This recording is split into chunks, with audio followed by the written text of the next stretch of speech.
Good evening, everyone.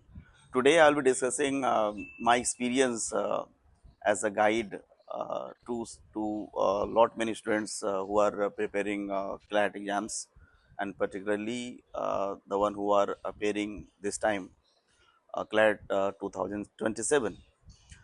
अ, इसमें दो तीन चीज़ें जो मेरा अपना 2 decades ऑफ एक्सपीरियंस है, मैं एक बार शेयर करना चाह रहा था। बहुत शॉर्ट वीडियो है, इसको ध्यान से सुनना है।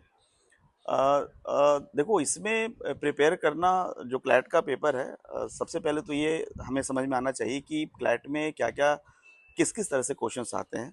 खास करके लीगल एप्टीट्यूड वाला सेक्शन सेक्शन है, या फिर क्वांटिटेटिव एप्टीट्यूड वाला जो सेक्शन है, या फिर लीगल रीजनिंग वाला सेक्शन है, या फिर कुछ कॉन्स्टिट्यूशन के क्वेश्चंस आते हैं।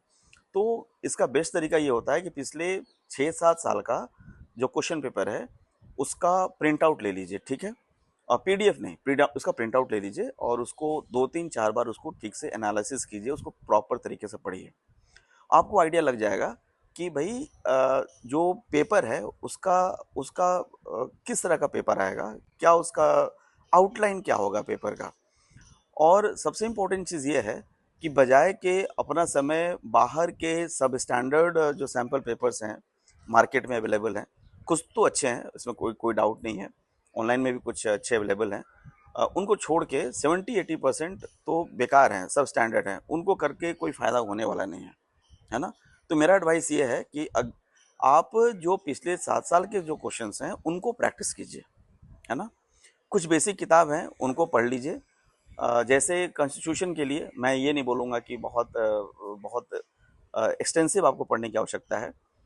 उसके लिए आप एनबीटी पब्लिकेशन का आवर कॉन्स्टिट्यूशन है, एसी कश्यप का, उसको एक बार देख लीजिए, है ना? उससे एक आइडिया आपको लग जाएगा।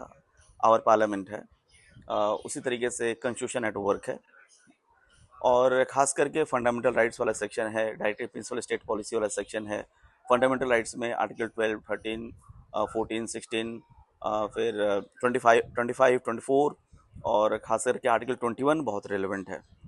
उसको अच्छे तरीके से देखना है, और उससे रिलेटेड बेसिक स्ट्रक्चर है, उसके लैंडमार्क जजमेंट्स हैं, उसको अच्छी तरीके से देख लेना है। और उसके बाद से जो जुडिशरी वाला सेक्शन है ना? सुप्रीम कोर्ट का, हाई कोर्ट का कंपोजिशंस, और अभी जो पिछले 2 साल में जो लैंडमार्क जजमेंट्स हुए हैं, उसको एक बार देख लेना आवश्यक है। और उसी तरीके से इंटरनेशनल कोर्ट ऑफ जस्टिस का कंपोजिशन, और कोई उस तरह का कोई कोई कोई इनिशिएटिव लिया है, उसको एक बार देखना आवश्यक है। और उसके बाद से न्यूज़पेपर डेली 2 घंटे पढ़ना है, और पढ़ के उसको फास्ट रीडिंग करनी है न्यूज़पेपर की। उससे क्या होगा कि देखो, क्लैट की प्रिपरेशन में टाइम बहुत इंपॉर्टेंट है। क्वेश्चन ये बहुत इंपॉर्टेंट नहीं है कि क्वेश्चन लेंदी है या डिफ़िकल्ट है। डिफ़िकल्ट लेंदी कुछ नहीं होता, सब कुछ है टाइम। टाइम पे अगर आप क्वेश्चंस कंप्लीट कर लेंगे तो 90% चांसेस हैं कि आपका सिलेक्शन 100% आप मान के चलिए कि सिलेक्शन आपका हो जाएगा। टाइम बाउंडेशन है, क्वेश्चन छूट जाएंगे, फिर ये थोड़ा सा मुश्किल हिसाब किताब है ना? तो लास्ट के ईयर के पेपर को अच्छे तरीके से आप उसको प्रैक्टिस कीजिए। 1 बार, 2 बार, 3 बार, 4 बार, खूब सारा प्रैक्टिस कीजिए। जितना आप प्रैक्टिस करेंगे उतना ही आपका कॉन्फिडेंस लेवल ऊपर होगा, और कॉन्फिडेंस में रहना है। कॉन्फिडेंस लूज होगा तो आप कोई भी एग्जाम क्लियर नहीं कर पाएंगे, है ना? और अभी आने वाले जो वीडियोस हैं 7, 8, 10 मिनट के, कुछ इंपॉर्टेंट टॉपिक्स में मैं वीडियो बनाऊंगा, लैंडमार्क जजमेंट्स उसमें बताऊंगा। इंटरनेशनल जो डेवलपमेंट्स हैं लीगल फील्ड में, वो मैं शेयर करूंगा। इंडिया के कॉन्टेक्स्ट में इंडियन जुडिशरी में क्या क्या जो लैंडमार्क जजमेंट्स हैं, या फिर इम्पोर्टेंट कोई अमेंडमेंट है, that I will be discussing in my coming videos. Right now what I expect you is be in confident. Confidence बहुत ज़रूरी है, और प्रैक्टिस बहुत ज़रूरी है। Keep on practicing. बहुत ज़्यादा पढ़ के बहुत ज़्यादा फ़ायदा नहीं है। 10 किताब पढ़ेंगे, 20 किताब पढ़ेंगे, कोई ये बोलेगा पढ़ने के लिए, कोई वो बोलेगा पढ़ने के लिए, आपको कंफ्यूज होने की ज़रूरत नहीं है।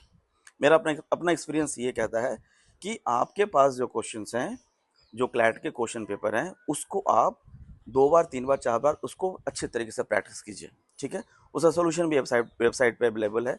इधर उधर सोल्यूशन देखने की ज़रूरत नहीं है, ठीक है? और कॉन्फिडेंस रहिए। 100% मेरा विश्वास है कि अगर आप कॉन्फिडेंस रहेंगे, अगर आपने पढ़ाई की है, तो आपका क्लैट 100% क्लियर होगा ही होगा। Thank you very much.